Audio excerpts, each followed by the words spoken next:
Mbak Agi lagi sesuai dengan antusias dan permintaan kalian yang sangat-sangat bagus, pengen tahu banyak tentang dunia persidenan. Nah, seperti apa perbincangan kali ini? Pokoknya stay tune terus di Ida Ayu TV ya. Oke.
Hai, jumpa lagi di channel Ida Ayu TV. Nah, sesuai requestan dari teman-teman semua, nah sekarang kita udah jumpa dengan Mbak Agi. Halo Mbak Agi. Halo Mbak Ida, gimana kabar? Oh iya, apa kabar Mbak Agi? Sehat, selalu sehat juga ya. Iya, sehat selalu ya. Di tengah cuaca yang nggak menentu ya Mbak Agi. Tetap Iya, sehat, tetap semangat. sehat, tetap semangat. Iya. Nah, ini banyak banget teman-teman yang kemarin udah lihat video kita itu pengen tahu tentang dunia persidenan, apalagi tentang tembang-tembang. Oh iya? Iya, Oh, bagus antusiasnya sekali. luar biasa ternyata. Oh, berarti generasi milenial masih ngelirik kepada dunia tradisi ya ternyata. Iya. Tapi sepertinya banyak banget fans klubnya Mbak Agi loh. Wah, hebat. Terima kasih ya pada fans saya, pada Agi Lovers. Oh, Agi Lovers. Oh ya, Agi Lovers, mana suaranya? Nah, lanjut ya Mbak Agi ya. Ini banyak banget teman-teman yang pengen tahu tentang tembang-tembang yang ada di Jawa. Oh Kan iya. kehidupan saat ini tuh, apalagi orang Jawa sering banget mendengar tembang-tembang tapi kadang nggak tahu makna dan artinya. Padahal banyak banget tentang pesan moral, budi pekerti yang bisa kita terapkan dalam kehidupan sehari-hari. Nah, menurut Mbak Agi nih, bagaimana kaitan tembang Jawa sendiri dengan sastranya? Baik Mbak Ida, saya berusaha menjawab sebisa saya ya. Oke. Jadi memang bab tembang Jawa dan kasusastran Jawi itu dua hal yang melekat dan tidak bisa dipisahkan.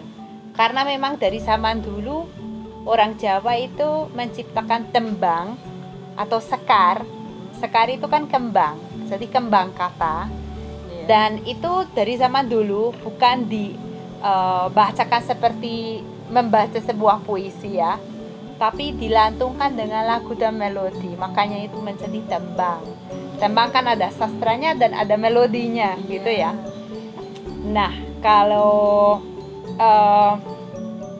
memang kita jadi bisa menjawab ya sangat erat hubungannya sastra dan tembang sampai saat ini. Jadi seperti puisi ya, kalau zaman sekarang modernnya bilang puisi yang dilakukan. Ya, kayak gitu ya. Nah, sebenarnya berapa jenis sekar atau tembang Mbak Agi? Oh iya, sekar itu ada banyak banget. Kalau sekar Jawa sendiri mungkin hampir ratusan jenis ya ada. Wow, iya. Mulai ada banyak dan gunanya juga berbeda-beda. Ada yang dipakai untuk bawa gending, ada yang dipakai untuk tembang suluk andalang, ada yang dipakai untuk kidungan ya. Jadi macam-macam ya. Tapi kita membedakan mereka menurut golongan masing-masing. Oh, dari sekian ratusan tadi ya, itu ada golongan ada golongannya. Wah, keren. Jadi golongan yang utama dari sekian sekar tadi apa Mbak Agi? Golongan yang utama itu adalah AB. AB kan bisa memberi untuk semua ya. Itu golongan darah ya. Oh ya, golongan darah Mbak Agi. Enggak, kalau golongan tembang itu ada 3 ya. Iya, iya. Ada sekar ageng, ada sekar tengah, dan ada sekar alit atau yang lebih populer atau lebih familiar buat kita sekar mocopat. Oke, Sekar Mocopat. Ya. Wah, nah ini Mocopat nih. Berapa jenis sekar Mocopat sebenarnya Mbak Agi? Jadi 3 golongan itu bentuknya berbeda, makanya beda golongan ya. Kalau sekar ageng itu bahasanya bahasa Jawa kuno ya, dan itu punya sebuah lampahan. Lampahan itu bagaimana dia itu dilakukan, yaitu berapa suku kata dan pedotannya di mana. Misalnya kalau sekar ageng Huboyo itu berdiri dari 4 garis, setiap garisnya mengandung 16 suku kata, pedotannya 88. Misalnya itu dipakai untuk bawaan gending atau bisa untuk sulukan dalang gitu. Kalau sekar tengah itu tidak mengenal lampah dan pedotan ya, tapi lebih mirip Mocopat. Dalam bakunya kita membedakan 5 sekar tengah, yaitu Gambo, Mekatro, Juru Demong, Wirangrong, dan Balaba. Tapi selain itu juga ada kayak anggitan atau karya-karya sekar tengah baru, misalnya Rangsang Tuban itu relatif baru, yaitu jadi sebuah puisi yang dilantungkan, lagunya atau melodinya lebih seperti di sekar ageng, tapi bentuknya lebih ke Mocopatan. Ya, jadi memang ada di antara sekar ageng dan sekar Mocopat. Dan yang terakhir sekar alit atau sekar Mocopat. Gitu Mbak. Oke. Nah, ini kan dari sekian golongan tadi Mbak, yang mungkin banyak familiar di telinga teman-teman itu adalah Mocopat. Mocopat, Nah, ya betul. Mocopat sendiri tuh maknanya seperti apa ya Mbak Agi? Ya, bukan Mocopat itu memang kita mungkin dari teman-teman di Jawa kan mulai dari SD pelajaran bahasa daerah sudah harus bisa membawakan sebuah Mocopat, dan memang mulai dari tembang-tembang klasik, anggitan-anggitan nenek moyang orang Jawa zaman dulu sampai ke tema-tema modern ya, anggitan baru-baru, misalnya angkat program pemerintah, misalnya anti narkoba atau masuk listrik ke desa atau modernisasi desa kan bisa. Jadi ada banyak banget, dan siapapun kalau ngerti norma dan bentuk baku Mocopat kan bisa menciptakan. Oke. Nah, ngomong-ngomong tentang bakunya Mocopat Mbak Agi, ini tuh kemarin ada beberapa sumber Ya, itu yang membahas atau menafsir tentang Mocopat sendiri itu dikaitkan dengan sebuah siklus kehidupan manusia. oh, Ya. ya begitu. Nah, bagaimana kaitannya tembang Mocopat dengan siklus kehidupan manusia menurut Mbak Agi? Ya begini. Jadi menurut tafsiran tersebut itu masing-masing Mocopat itu bisa dikaitkan dengan salah satu siklus kehidupan manusia, mulai dari misalnya berada di dalam rahim ibu sebagai janin itu dilambangkan oleh tembang Mas Kumambang, sampai di akhir hayat akhirnya mayat yang ditinggal nyawa dibungkusin dan menjadi pocong ya. Ada seperti itu tafsirannya, dan saya juga lihat banyak di internet yang mengulas tentang ini. Cuman kalau saya itu tafsir itu boleh, kontekstualisasi boleh, cuman kita jangan lupa bahwa masing-masing tembang itu punya watak dan guna, dan itu sudah diatur di dalam pakem. Nah, di situ ada yang kayaknya kurang cocok dengan teori daur kehidupan ini. Misalnya kalau Mas Kumambang itu melambangkan janin yang masih ada di dalam rahim ibu. Kenapa kok suasananya nelongso? Padahal harusnya kan paling bahagia dan senang. Atau misalnya pocong yang harusnya kan menggambarkan akhir hayat dari kehidupan manusia di dunia ini. Lah kok pocong itu tembangnya selalu guyon maton, parikan, atau ada sebuah cangkrimannya yang tidak pas. Makanya saya itu merasa lebih baik kalau kita kembali ke watak dan guna tembang itu sendiri. Oke. Nah, itu jadi teman-teman, sebaiknya kita kembali kepada pakem atau bakunya dari sebuah tembang itu sendiri ya Mbak Agi ya. Lebih tepatnya seperti itu. Nah, kalau ini kan di Mocopat sendiri ada 11 tembang dan 9. Nah, ini perbedaannya apa Mbak Agi? Jadi sebenarnya kalau Mocopat aslinya itu ada 9. Mulai dari Micil, Mas Kubambang, terus Kinanti, Asmorondono, Dandanggula, terus durma, pocong. Sudah ya. Oh iya. Terus masing-masing bentuk itu diatur oleh 3 syarat, Oke. yaitu guru lagu, guru bilangan, dan guru gotro. Apa artinya ini ya? Iya, apa artinya? Langsung. Karena banyak yang penasaran nih Mbak Agi. Iya, saya coba tak menyampaikan ya. Jadi perbedaan dari masing-masing atau watak guna dari tembang ya Mbak Agi. Oh iya, kalau guru lagu itu menjelaskan bagaimana dingdongnya atau jatuhnya sebuah kata terakhir di garis. Jadi misalnya jatuhnya kayak huruf A, O, I, atau E, atau U gitu ya. Kalau guru bilangan itu sesuai dengan jumlah atau cacah sebuah kata di dalam sebuah garis. Iya. Kalau guru gotro itu satu bait atau satu padai itu mengandung berapa garis. Oke. Nah, itu masing-masing tembang mocopat itu sudah punya bentuk yang baku dan juga punya watak atau sifat tersendiri. Misalnya seperti tadi disebut Mas Kumambang itu nanti sifatnya nelongso, ya, ngenes. Kalau sinom itu etes, prasojo, dia gunanya untuk menyampaikan sebuah pitutur atau piwarah gitu.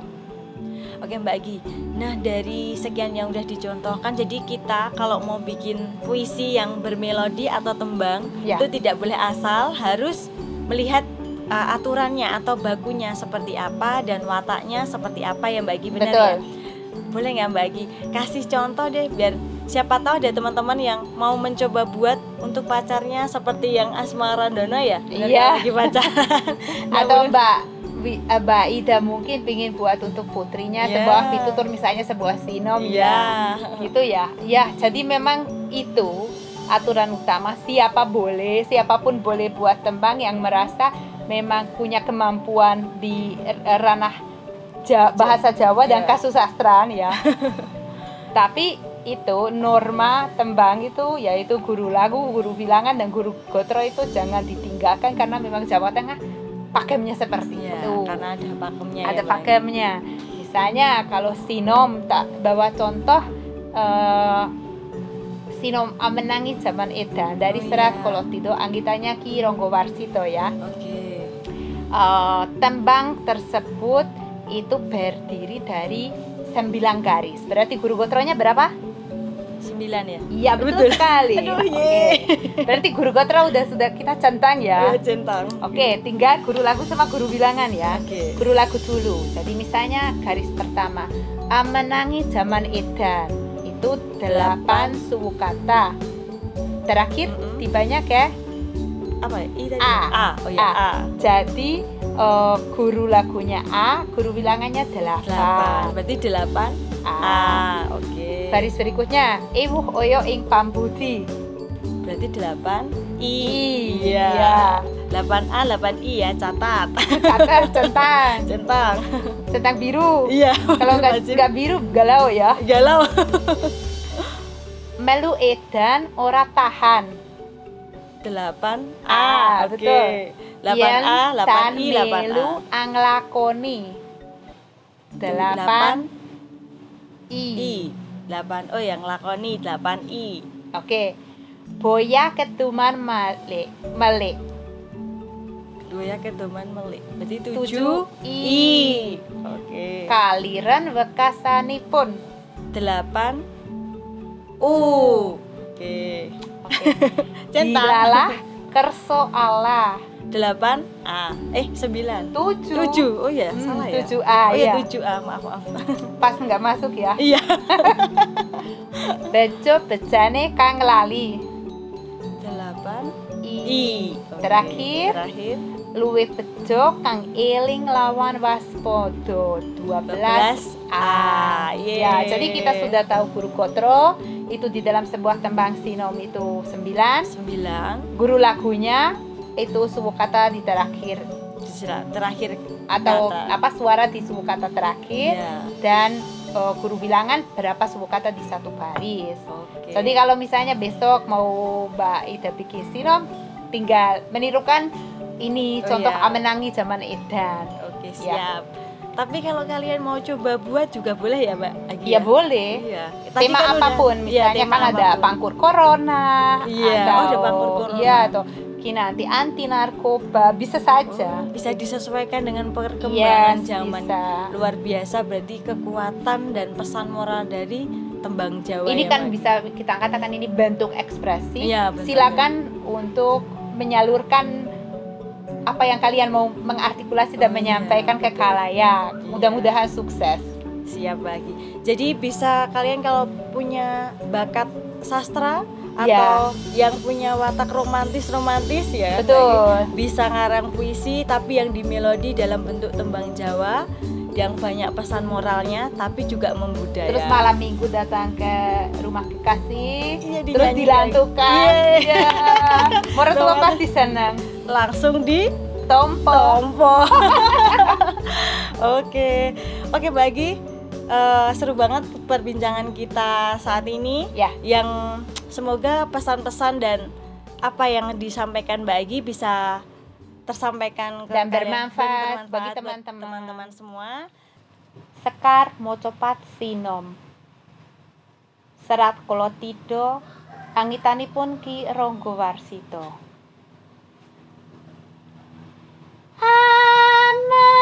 Ananangi jamanidan ibu hoyo ing pambuti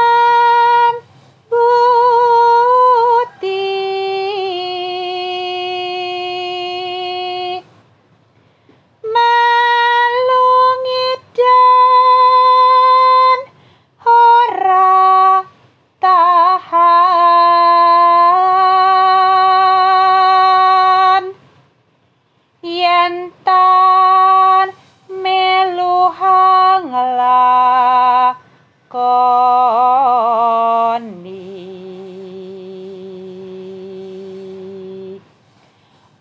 boya keduman melik kaliran wakasa